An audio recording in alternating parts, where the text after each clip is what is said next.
ዳኞች በእግር ኳስ ላይ ማስፈልጋቸው የማይካድ ሀቅ ነው፣ ግን አንዳንዴ የሚሰሩት ስራ ባልነበሩም ያስብላል።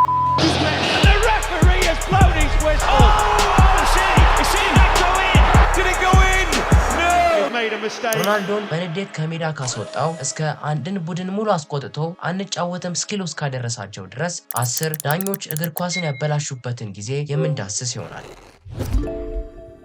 በተለይ የዚህ ዳኛ ስህተት ታይቶም አይታወቅ ነው። ለ26 ዓመታት 1544 ጨዋታዎችን ቢዳኝም እና እንደ ሻምፒዮንስ ሊግ፣ ኤሮ፣ የዓለም ዋንጫ የመሳሰሉ ትላልቅ መድረኮች ላይ በዳኝነት ቢቆይም ግራሃም ፖል ሲባል አብዛኞቹ የእግር ኳስ አድናቂዎች ወደ አይምሯቸው የሚመጣው በ2006 የዓለም ዋንጫ ላይ የተፈጠረው ቅዠት ነው። ከዚህ በፊት ማንም አድርጎ ማያውቀውን ነገር ነበር ያደረገው። እሺ ላስረዳችሁ።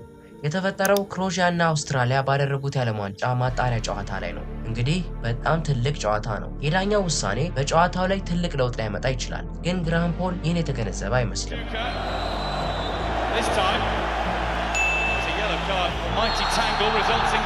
እስከማውቀው ተጫዋች 2 ቢጫ ካርድ ሲሰጠው በቀይ ካርድ ከሜዳው መውጣት አለበት፣ ግን ለዚህኛው ዳኛ ህጉ የተለየ ይመስላል። ለተጨማሪ 3 ደቂቃዎች ቀድሞውኑ መውጣት የነበረበትን የክሮኤሺያን ተጫዋች አስቀጥሏል። እንዲያውም ተጫዋቹ ፋውል ባይሰራ ኖሮ እስከ መጨረሻም ሊቆይ ይችል ነበር።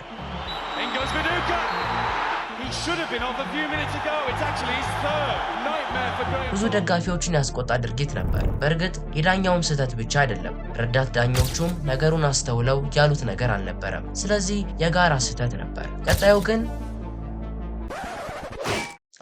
እርግጫም ሳይጨምር አልቀረም።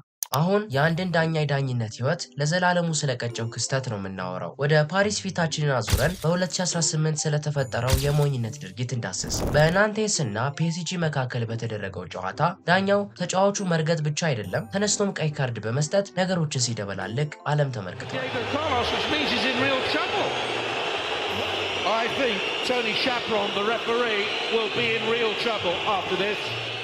የ52 ዓመት ጎልማሳ ተጫዋቹ ስለጠለፈው ብቻ እንደ ህፃን ሲሆን ነው የተመለከታችሁት። በዚህም ፌዴሬሽኑ ዝም አላለው። ምንም እንኳን ይቅርታ ቢጠይቅም ለ6 ወራት እንዲታገድ ተደርጓል። ከዛም በኋላ ዳኛው በዳኝነት አልቀጠለም። እናንተስ እስከ መች ነው ሰብስክራይብ ሳታደርጉ ለመቆየት ያሰባችሁት?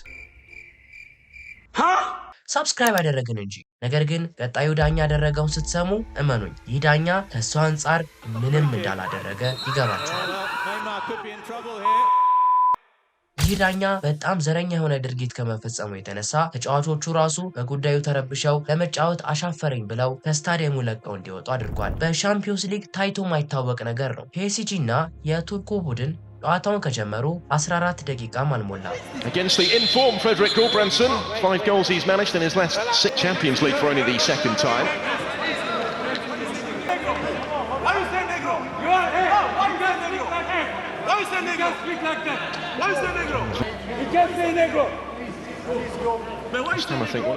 ነገሩ እንደዛ ነው። አራተኛው ረዳት ዳኛ የቱርክ ቡድን አባል የሆነውን ጥቁር ሰው ኔግሮ ብሎ ይጠራዋል። ጉዳዩ በጣም ከባድ ነው። ጉዳዩን ረዳት ዳኛው አለማመኑ፣ ዋናውም ዳኛ ረዳት ዳኛውን ለማስወጣትና ነገሩን ለመረዳት አለመቻሉ የጋለ ክርክር አስነሳ።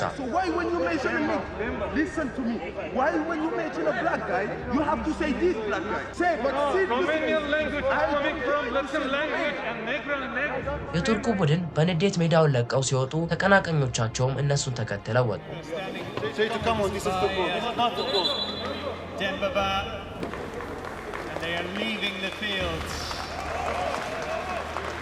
በዚህ መልኩ ቆንጆ ይሆናል ተብሎ የተጠበቀው ጨዋታ በአንድ ዳኛ ኃላፊነት የጎደለው አነጋገር ምክንያት ተበላሸላቸዋለሁ። በዳኞች ምክንያት ጨዋታቸው የተበላሸባቸው ኔይማርና ኤምባፔ ብቻ አይደሉም። ሮናልዶም በአንድ ወቅት ብቻውን እንዲለቁ መውጣት ያስፈለገው ጊዜ ነበር።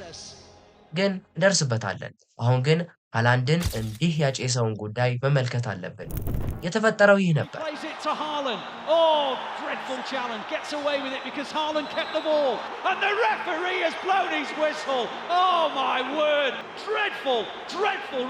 ታዲያ ምን ተመለከታችሁ? ማንቸስተር ሲቲ እና ቶትንሃም 3-3 በሆናቸው ውጤት እስከዚህ ነጥብ ድረስ መጫወታቸውን ቀጥለው ነበር። ጨዋታው ሊጠናቀቅ ሰከንዶች ሲቀሩት ሃላንድ በመሃል ሜዳው ታክል ተደረገ። ነገር ግን እንደምንም ተነስቶ ፓሱን ለግሪሊሽ ሲያቀብል ዳኛው አድቫንቴጅ የሰጠ ይመስል ነበር። ግን ግሪሊሽ ጽድት ያለ ጎል በማስገባት ለሲቲ አሸናፊነትን ሊያስገኝ በሚመስል ሁኔታ ውስጥ ዳኛው ለፋውሉ አፏጨ። ይህ ፋውል የተደረገውን ሃላንድን ራሱ በንዴት አበገነ። እሱን ብቻ አይደለም መላውን የሲቲ ደጋፊዎችና አሰልጣኙ ፔፔን ያናደደና ግራ ያጋባ ጉዳይ ነው። ምክንያቱም አድቫንቴጅ ሰጥቶ ከዛ መሰረዝ ምን የሚሉት ጉድ ነው። በዚህ መልኩ ቆንጆ ሊሆን የነበረው ጨዋታ አንድ ዳኛ ግራ የገባው ውሳኔ ምክንያት ተበላሸ። ቀጣዩ ግን ነጥብ ሳይሆን የዓለም ዋንጫን ያስከፈለ የዳኞች ስህተት ነው።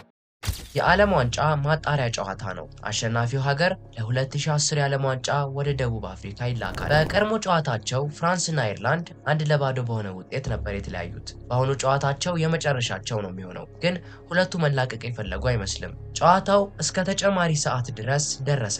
ከዛ It's Malouda's kick in towards Scalacci and Henry's in there to follow it in, and Gallas was there from close range, are back in control. ያያችሁት ነገር አለ? እስኪ ቀረብ ያለውን እንመልከት። That's it there, and how the referee has not seen it. There's so many bodies in the way, but look at that. ሄነሪ በእጁ ሊወጣ የነበረውን ኳስ ሲቆጣጠር ተመልክታችሁ ይሁን? አዎ፣ ሄነሪ በእጁ የተቆጣጠረውን ኳስ ወደ ዊሊያም በማቀበል ጎል አስቆጠረ። ግን እኮ በእጅ የተነካ ኳስ ነው አይደል? በዳኛው አይን አይደለም። ያደረገውን ከጨዋታው በኋላ ሄነሪ ቢያምንም እንኳ ምንም ቅጣት አልተጣለበትም። በዚህ መልኩ አይርላንድ ሰሚ ጆሮ አታ ከ2010 የዓለም ዋንጫ ኢፍትሐዊ በሆነ መንገድ ተሰረዘች። ቢያንስ በቪዲዮ እገዛ እጥረት ወይም በቴክኖሎጂ ያን ያህል አለማደግ ምክንያት ነገሩን አልተመለከቱትም ብለን እንኳን ሰበብ አቅርበን ብናልፍ፣ አምስተኛውን ግን ምን ብለን እናልፈዋለን? Astonishing end to the game here, and Mendes has tried to lob it over him. Oh, see that go in? Clearly over the line. Unbelievable decision. ጎል ነው ወይስ አይደለም? የዳኛውን ውሳኔ ሳንነግራችሁ በፊት መልሳችሁ ኮመንት ላይ ጻፉ። ጨረሳችሁ? በጣም ጥሩ። ይህ ግልጽ የሆነ ጎል ነበር። በዳኛው እይታ ግን ጎል አልነበረም። ጎሉም በፕሪሚየር ሊግ ታሪክ ታይቶ የማይታወቅ ነው። የዳኛውም ውሳኔም እንደዛው። Well, I tell you what, we can see the replay now. Here we are. Tell us what's going through your mind now. It's a goal. It's a goal. It was just over, wasn't it? yeah. It's really over. የሚገርመው ተቀናቃኞቻቸው ራሱ ጎል መሆኑን አምነው ነበር። Well, it just adds weight to the point about technology and cameras. I mean, I think most people in the game are saying the progress has got to be made in the game is for television cameras, and I think that proved it tonight. ነገር ግን ዳኞች እንዲህ አይነት ግልጽ ነገሮችን ሲስቱ ለመጀመሪያ ጊዜ አይደለም። በ2010 የዓለም ዋንጫ ላይም ከዚህ ብዙም ያልተለየ ነገር ነበር የተፈጠረው። በወቅቱ እንግሊዝና ጀርመን ባደረጉት ጨዋታ እስከ 37ኛው ደቂቃ ድረስ ጀርመኖች 2-1 በሆነ ውጤት ሲመሩ፣ እንግሊዞች የአሸናፊነት ቻንሳቸውን ለመጨመር አንድ ጎል ብቻ ነበር የሚያስፈልጋቸው። ግን Defoe looking for room. Lampard! Did it go in? No, say the officials. መስመሩን እስካለፈ ድረስ ጎል ነበር። ግን ዳኛው ጎሉን ለመስጠት ፍቃደኛ አልሆነ። እንዲህ አይነት ጎሎች ጎስት ጎል በመባል ይታወቃሉ። በእግር ኳስ ብዙ ጊዜ የተፈጠሩ ሲሆን በዛውም ልክ የጨዋታውን ድባብ ሲያበላሹ ቆይተዋል። ግን ቀጣይ በምንመለከተው ልክ ዳኛ ጨዋታ ሲያበላሽ ታይቶ አይታወቅም። ሃንድ ኦፍ ጋድ የትኛውም እግር ኳስን አውቃለሁ የሚል ሰው የሚረሳው ክስተት አይደለም። ምክንያቱም በታሪክ የማይረሳ ትውስታ ነው ጥሎ ያለፈው። ማራዶና አርጀንቲና ካፈረቻቸው ስመጥር ተጫዋቾች መካከል አንዱ ነው። በተለይ በ1986 የሰራው ታሪክ ዳኞች ምን ያህል ጨዋታዎችን ሊያበላሹ እንደሚችሉ የሚያሳይ ነው። ህገወጥ ጎል ነበር። ነገር ግን ዳኞች ግልጽ የሆነ እይታ ስላልነበራቸው ጎሉ ለአርጀንቲና ተሰጠ። ይህ አጋጣሚ እግር ኳስ በዳኝነቱ ስርዓት አዲስ ምዕራፍ እንደሚያስፈልገው ብዙዎችን አስገነዘበ። ቀጣዩ ዳኛ ግን አንዴ ብቻ አይደለም ጨዋታውን ያበላሸው፣ 4 ጊዜ ነው። በሻምፒዮንስ ሊግ ከታዩ አስከፊ ዳኛ እንቅስቃሴዎች ውስጥ አንዱ ነው። እንዲያውም አንዳንድ ምንጮች ይህን ክስተት የሻምፒዮንስ ሊግ ሲኦል በማለት ይጠሩታል። ዳኛው ቶም 2 ፔናልቲ ሊያስገኙ የሚችሉ ፋውሎችን እና 2 የእጅ ኳሶችን ነበር በግድ የለሽነት ያለፈው። የሚገርመው የፍትሃዊ ድርጊት የተፈጸመባቸው እነሱ ሆነው ሳለ ቅጣት የተጣለባቸውም እነሱ ራሳቸው ተጫዋቾቹ ነበሩ። ድሮግባና ከሱ ጋር አብረው ነገሩን የተቃወሙ ተጫዋቾች ለ3 ጨዋታዎች እንዲታገዱ ተደርገዋል። ጥፋቱ ግልጽ የሆነና የራሱንም የዳኝነት ጉዞ ብዙም ሳይቆይ የቀጨ ቢሆንም ዳኛው ግን ነገሩን ለማመን አሁንም ድረስ ፍቃደኛ አልሆነም። ቀጣዩ ግን ሮናልዶን የ2022 የዓለም ዋንጫ አስከፍሎታል። የ2022 የኳታር የዓለም ዋንጫ ማጣሪያ ጨዋታ ነው፣ ፖርቹጋል ከሴርቢያ ጋር እና ለሁለቱም ክለብ በጣም ወሳኝ ጨዋታ ነበር። እያንዳንዱ ጎል በዓለም ዋንጫ ላይ መገኘት ጣፋንታቸውን ይወስናል። በተለይ ይሄ ጎል Goalkeeper's come out, hasn't been able to get there. Incredible. Portugal claiming that they should have a goal. አዎ በደንብ የጎል መስመሩን አልፏል፣ ግን ጎሉ አልተሰጠም። የጎሉ ባለቤት ክርስቲያኖ ሮናልዶም እዚህም እዛም በመወራጨት ሊያስረዳ ቢሞክርም ሰሚ ጆሮ አጣ። Cristiano Ronaldo can't believe it. Portugal continue their protests.